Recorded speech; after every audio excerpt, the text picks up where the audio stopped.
Lonnie, and I'm here to give you a quick review of the First Alert carbon monoxide detector. This is the model C0606. It's a plug-in model as well as a battery backup. These monitors are pretty simple to use. You just plug them in.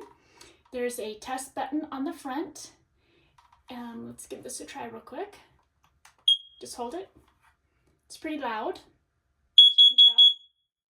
It is recommended that a carbon monoxide monitor be placed on every level of your home and in every bedroom if possible. You should test these regularly. This particular model is rated for 7 years and then it should be replaced. And then here is the battery backup. It's a 9-volt battery. This back just pops off.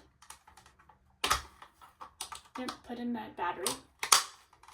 And then you just plug it in. And you leave it. It says, do not paint over the body.